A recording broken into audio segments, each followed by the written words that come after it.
You know, in the first episode, I told you that back in the late 60s and early 70s, I was a disc jockey in Los Angeles at KPBC FM, and I got about 5,000 albums here.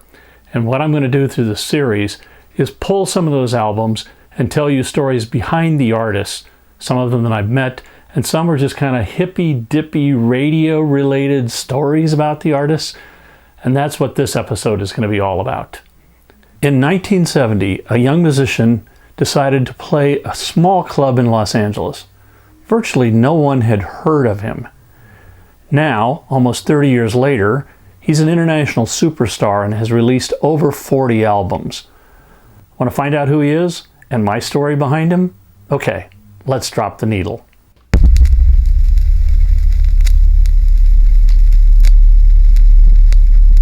On Santa Monica Boulevard in Los Angeles is a small club called the Troubadour.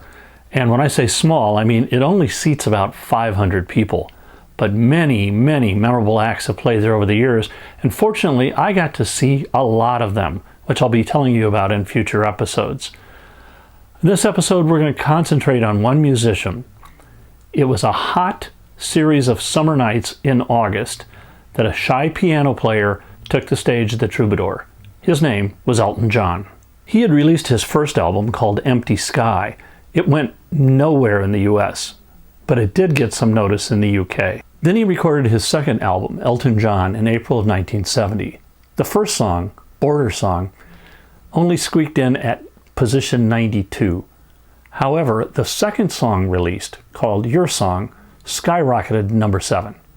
All of a sudden, Elton John was all over the radio. That summer, it was announced that Elton would play a 5-day residency at the Troubadour. Besides playing songs from his first album, Empty Sky, and from Elton John, he would also preview songs from Tumbleweed Connection, which would be released after his performance at the Troubadour. Tumbleweed Connection was released and peaked at number 2. My personal favorites on the album are Country Comfort, Where To Now, St. Peter, Amarina, and Burn Down the Mission. If you've seen the movie The Rocket Man, you can remember that really explosive scene of Elton playing at the Troubadour, where he gets so excited he jumps off the piano and he and the audience actually levitate up from the stage. It's a very memorable scene. While Elton playing at the Troubadour was very enthusiastic, and he did jump off the piano like that. But I swear to you, he did not levitate and the audience did not levitate. And I know, because I was there. But those 5 nights at the Troubadour made Elton John a star. Now, at the opening of this episode, I told you I worked for KPBC FM radio. So one of the disc jockeys approached Elton during this 5-day set at the Troubadour with an idea for a publicity stunt. And Elton was up for it. So the next day, the disc jockey announced that that afternoon, the station would be hosting the first annual Elton John pie fight. And he invited listeners to come to the radio station's parking lot. In the parking lot, tables were set up with cream pies. Elton showed up and everybody was invited to throw pies at Elton John. The whole event was broadcast live on the radio. Elton loved it. In fact, he loved it so much that the next year, right after he played the Anaheim Stadium to a huge crowd and was a much, much bigger star, he came back to the station again for the second annual Elton John pie fight. And we did it again. It was messy, and it was good fun. Thanks, Elton. Elton continued to release albums. 11-17-70 is a live album. It was actually culled and produced from a radio concert that he did, which was much longer. Now, unfortunately, when the album came out, bootlegs of the entire concert were released at the same time, and that hurt the album's performance. But nonetheless, there are great songs on this record. Besides songs like Take Me to the Pilot, Bad Side of the Moon, there's also an 18-20-minute version of Burn Down the Mission, which includes a bit of Get Back by the Beatles, and the album also features Elton's version of the Rolling Stones' Honky Tonk Women. In 1971, Elton released his first soundtrack for the movie Friends. It was followed quickly by Madman Across the Water, which includes many big hits like Tiny Dancer, Leave On, and the title track. Not one to slow down, Elton releases Honky Chateau in 1972. Great songs including Honky Cat, Rocket Man, Mona Lisa and Mad Hatters. It's his first album to hit #1, and it's also the first of 7 consecutive albums to hit #1.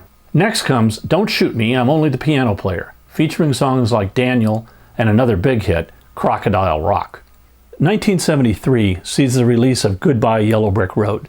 A double album, soars to #1 and holds that coveted spot for 2 months. Wow, lots of great music here.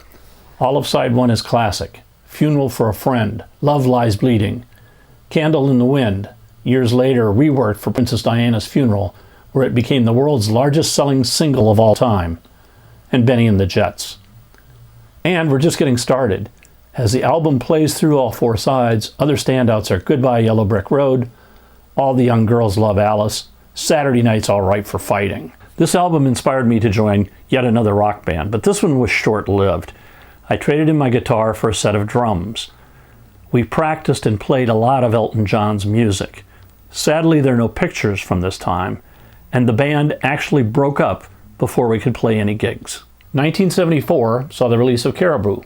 2 songs leap out of this record, The Hard Rocking the Bitches Back and Don't Let the Sun Go Down on Me. 1975, a new year and a new album, Captain Fantastic and the Brown Dirt Cowboy. Elton has said that this is his and Bernie Taupin's most autobiographical work. This was quickly followed by Rock of the Westies. My favorite songs on this are Island Girl and I Feel Like a Bullet in the Gun of Robert Ford. Besides creating all of these great albums in just 5 years, Elton then returned back to the Troubadour, where it all started. Sadly, by this time, KPBC no longer existed, so there wasn't a 3rd annual Elton John pie fight. Elton John has recorded over 45 albums to date, including soundtracks like The Lion King and Rocket Man. As I record this, Elton has postponed his Farewell Yellow Brick Road tour due to the coronavirus. Fortunately, my wife and I did get a chance to see him before this all broke loose, and it was interesting.